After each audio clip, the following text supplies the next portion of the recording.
In recent times, there is a paradox.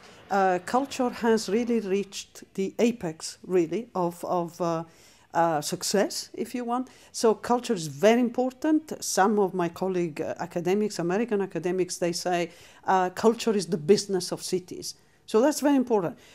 Culture is at the top of the agenda for many cities.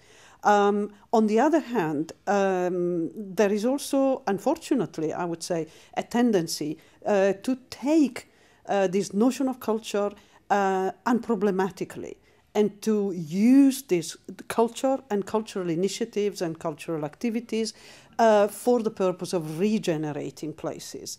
Although, and that's not wrong in itself, and we certainly know of cities that need to be regenerated, although there is a tendency to replicate the same initiatives from one place to the next, and that, I think, is one problem. So the change is, yes, culture has become important, has become top of the agenda, but it has become, in some cases, for the wrong reasons. On the other hand, we also have changes in technology, and the changes in technology change also what your audiences do, want, and produce. So we have really a context in which culture is consumed in a different way than it was like 20 years ago or even 10 years ago. It's also a different context in which audiences themselves produce culture. I mean, if you look at Twitter, if you look at Facebook, if you look at all these social networks, etc., their contribution to culture is massive.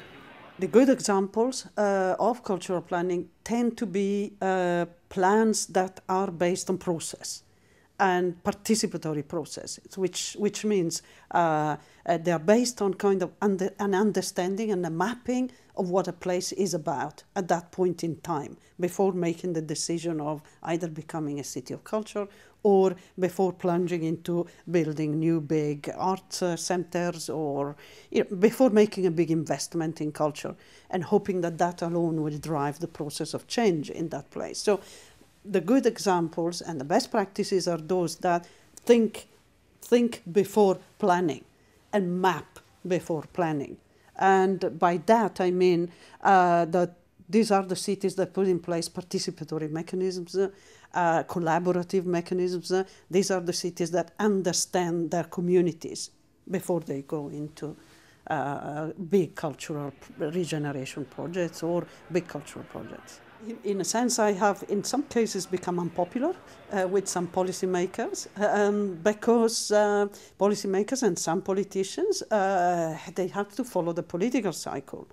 And a political cycle demands low risk taking, and in a sense, and demands also demands quick solutions and easy solutions. So the changes I have to make is to, in a sense, produce a methodology for this mapping and understanding of place that allows us to get results in fast information, about that particular place, about what those communities are doing, producing, consuming, etc., so that producing evidence in a sense. So it has allowed me to develop a methodology for producing evidence for the policymakers and the politicians so that they can make informed decisions, and they can make decisions based on the basis of what is happening there and on the needs and aspirations of local people.